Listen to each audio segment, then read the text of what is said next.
Yep, we had about 20 people sign up for this second session, and you're up to 14. So I do have a question. Yeah, I'm okay. Is there any way that, because and I am located in a public school setting, the amount of food that is thrown out every day is astounding, and it's pretty school, because they are mandated to serve these children this food, but eat the food, and therefore it goes into the trash. A couple of things on that. Can I go ahead and chat it up with her? Is that okay, everybody? So there is something that there are some requirements by the USDA, for example, either a vegetable or fruit, portion. They need to hit, a few different categories, right? I think they have categories they have to hit, something like that. I could be off, but there are something super important is that a lot of kitchen staff are used to doing things, these new requirements coming in. I have found that sometimes the kitchen staff is communicating, they understand the rules incorrectly. There was one school, for example, give a vegetable, but really a student just needs one of those two, right? So they were throwing away twice as much as they needed to. Some schools were automatically giving milks on trays, but that's not, milk is an option, right? So I was even walking cafeteria, me that the kitchen staff understands that these are things need to be what the student needs to take. But when kitchen staff was saying, no, we automatically put that on the tray, and the principal was in shock. So there can be a disconnection there, right? A lot of times kitchen staff, kitchen staff changes, frequently sometimes. So it's important to train the kitchen staff to make sure they understand the requirements. I would encourage to address that and make sure the right thing, the kitchen staff is being told, not automatically putting something on a kid's tray that they don't need to take, or that the kid knows that. So just address that periodically, I think really helps. The other thing that I would encourage schools to do, we have a tool, the EPA developed, just a few pages, lots of pictures to read on how to do a food waste audit at a school. It's really easy. You get student feedback, why they're wasting food, which food, how much, and you get to collect your students as volunteers to do. Really easy to do. The guide really walks you through a step by step. That would be another very important step I would take, and see if you can implement a donation program, a shared table, get that extra food donated that isn't opened. I guess they were doing that at one point from the food, and so, but I think there's got to be a way to do something. I don't know if we could, go in, that in the school settings, because that would be great, because a lot of us are starting, so we could use that. So one thing about composting is that, like recycling, it definitely plays an important role. Composting will always be needed, but I've read some studies that show that know that the establishment is composting, they kind of, it removes that guilt for them to have to take any action. We really prioritize foremost before composting, and I think that's a good segue for the audience. What percentage of food's overall emissions is attributable? Let's see. So composting does reduce food's overall emission. What percent do you think composting can reduce emissions from food? I'm asking this question. I'm hoping that folks can answer it in the chat. The question is, composting can reduce food's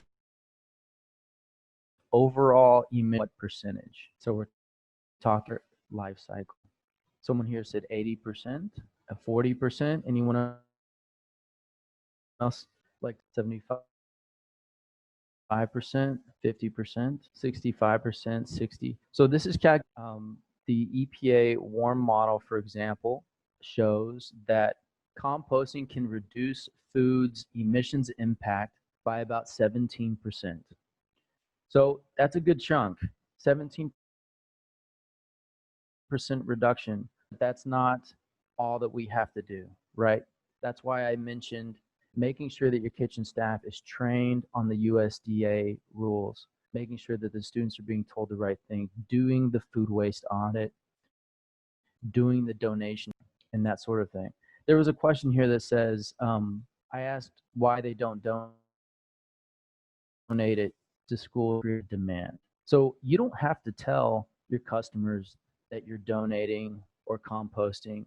In fact, I would encourage you not to tell your customers that you're composting so that your customer still has that guilt in their mind that they have to take action themselves. They still need to make smart decisions, right? So if you or donate, do it, and you don't have to tell your customer. Love the idea of feeding hungry kids. So yeah, there may be like some students that want to donate that food and not eat it on purpose, right?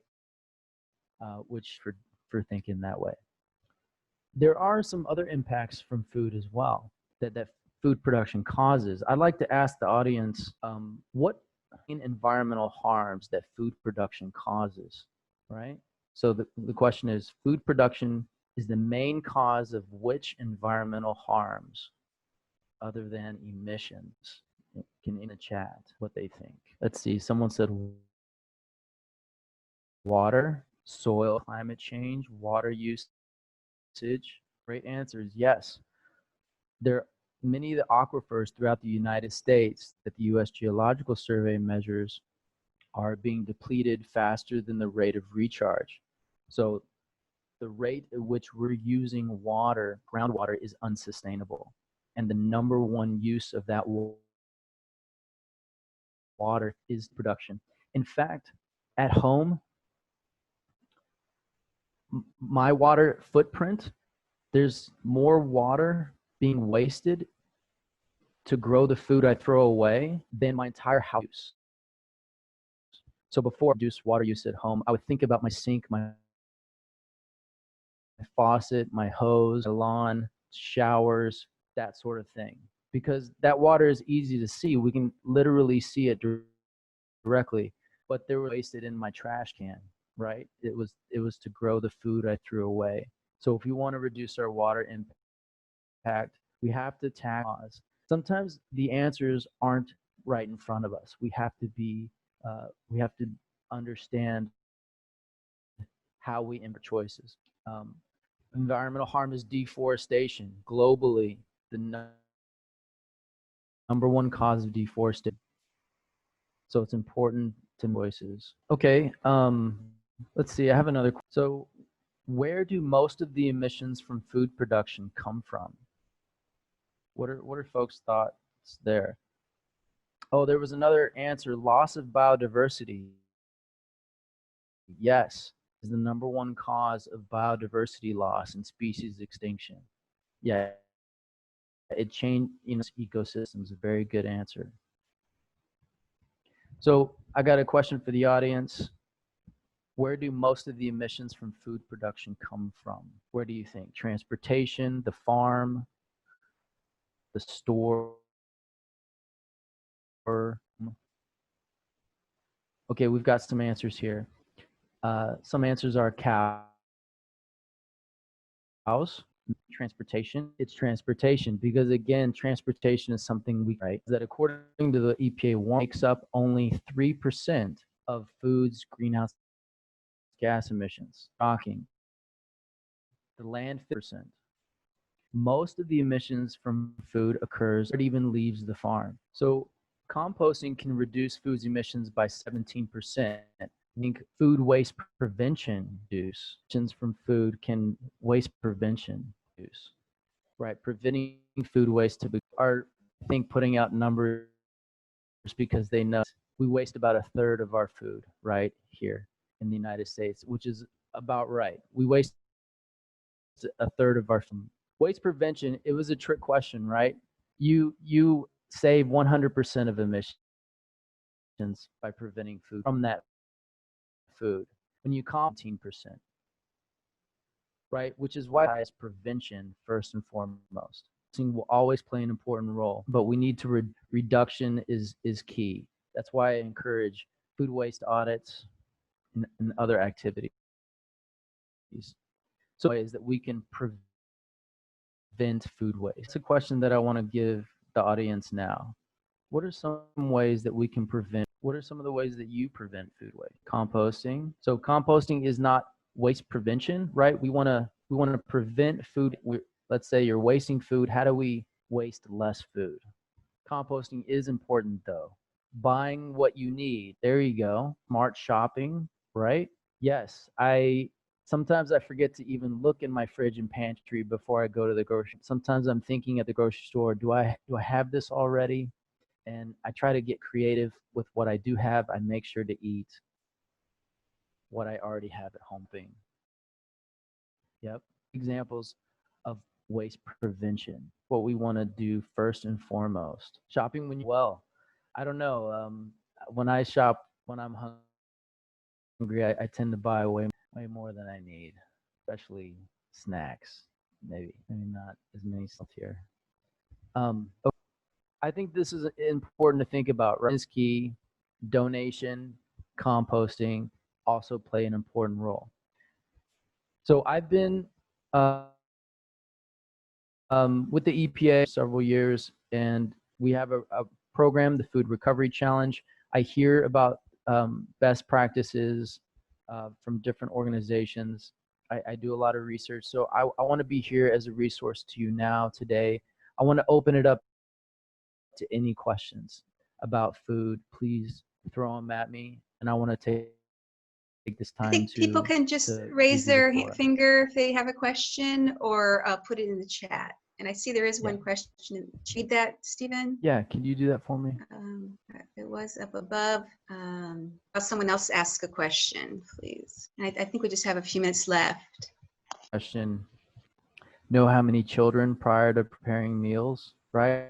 No. Smaller servings at restaurants, offering different portion sizes, right? Size may not fit everyone's appetite. We do have a program here in schools, and they provide audits, including food. So if any Oklahoma, that resource specifically for Oklahoma, Sarah in charge of that, our president. Is anybody else finding a question in the chat that I'm missing? Because I thought I saw one Food earlier. waste audits are super easy. By the way, in a lunch period at a school, it gives you some really good feedback. Online to get more info. So the Food Recovery Challenge has a website. If you type in EPA.gov waste chat, that's our website. You can also, and you don't want to like click through a bunch of pages, just email me. Oh, here's one. How much does the USA adopt successful practices of other countries? I personally think it's a great idea to look to other countries to see what's being successful over there. I hope that headquarters is doing a lot of that. I definitely do it myself, having more effective programs. I think just because of the commitment, the money invested, they're willing to get behind it and change law, put in the money that's required to get the information out there and incentivize food waste reduction. And if you want to email me, I can give you more specific countries if you like, for sure. Looks like Kaylee has a question, maybe? Yeah. So I know students that you're not composting, so that it in that guilt, so they do it on their own. I would challenge that to say, how can we encourage students to compost school? I know some schools in Colorado are currently doing that, and they actually really enjoy turning the compost bin and those sorts of things. And from composting, I started to see how much because I'm actually having to handle all of it, how much food, and it has in turn lowered the amount of that food waste that I'm bringing into my home. Are there any programs that you know of that help encourage schools to compost with? Yes, I do. There was one school, and I can get the resource for you, broke down, line by line, what items they needed, how much it costs, how many students they needed, those piles. These were elementary schools pulling off these composting projects, very successful, involved, making it part of the core curriculum. It's super easy to do, and I highly encourage it. I don't think we should wait for the all the to get specialized trucks to pick up and haul food waste to large composting operations.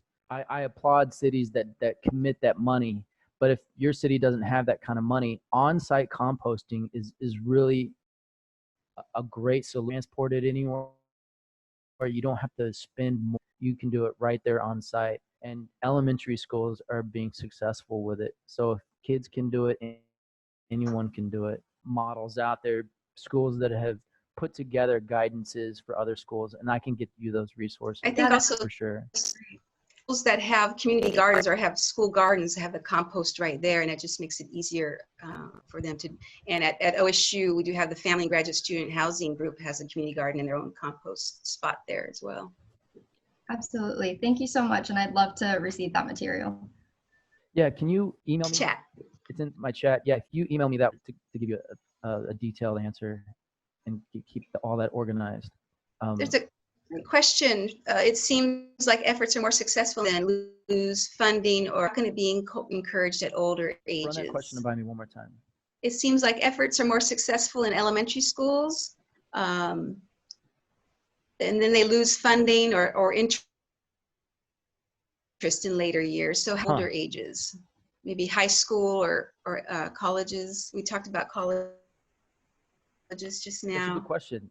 If you email me, I'll find out. I can take a wild guess, right?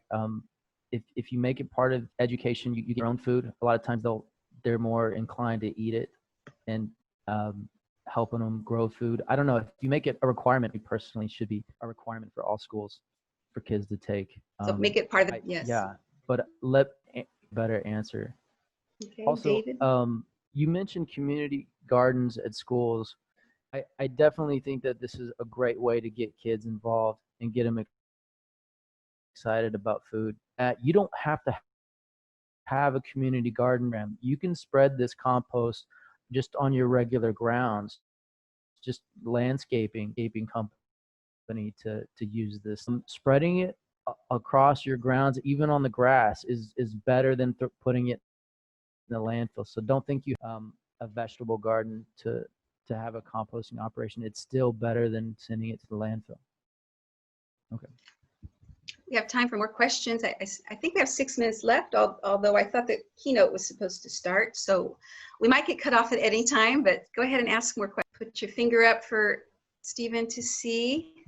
Or yeah, and while we're waiting on questions to come in, remember that food waste isn't to see directly. It's important that we're informed about the impacts that happen.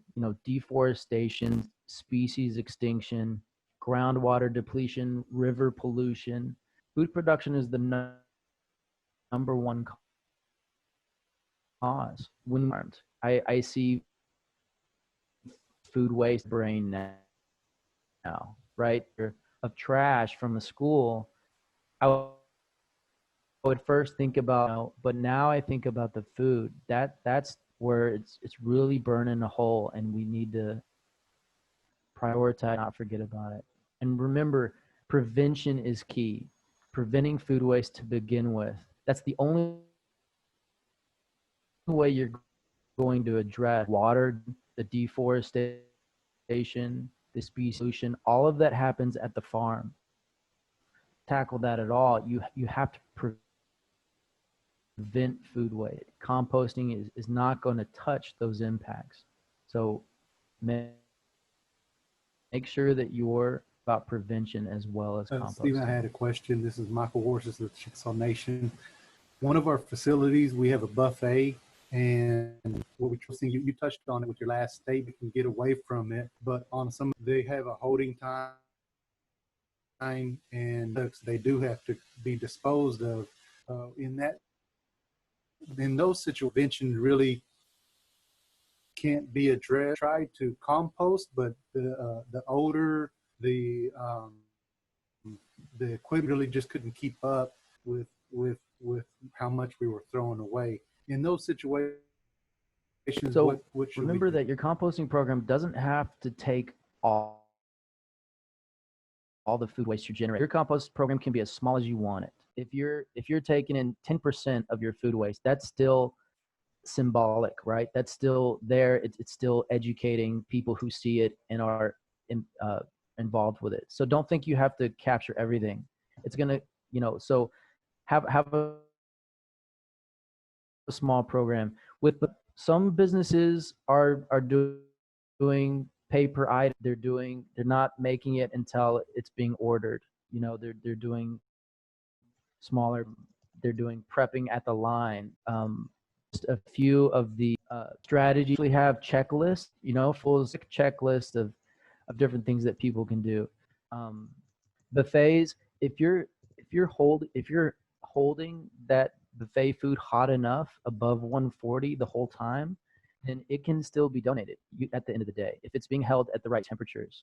So I want to consider, if it's kept hot, or if you still have it in the fridge in the kitchen before it gets to the buffet line, absolutely donate that food, and make smaller batches, and be bold to maybe run out of food at the end of the day, and let your customers know that this is good for everyone. That if you come late, there might be fewer options, and that's not the end of the world.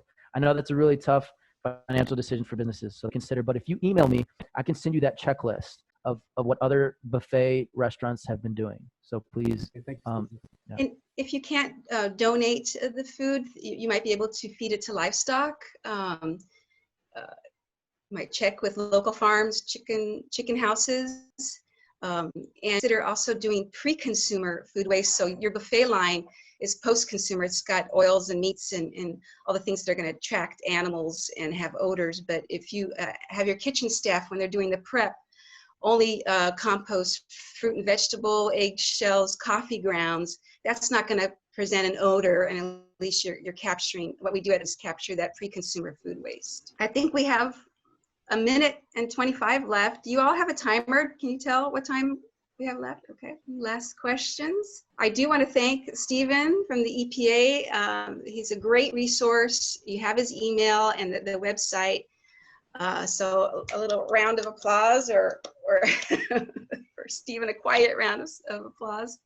Any last minute questions before we get kicked out? Stephen, thank you so much. I'm going to mute myself. Yeah, and I'm going to put my email address in one more time. I want to give you, I want to give more thoughtful answers. So please feel encouraged to email me with specific questions, and I want to get those resources over to you. Yeah, part of our program is knowing what businesses are doing, and a lot of them have buffets. A lot of them are schools trying to compost. So we want to give you those examples of success stories from other organizations like yours. So please email me. So soon you'll be kicked back into the main session. Thank you to all of you for participating. Really appreciate it. Thanks again, Steve. Bye.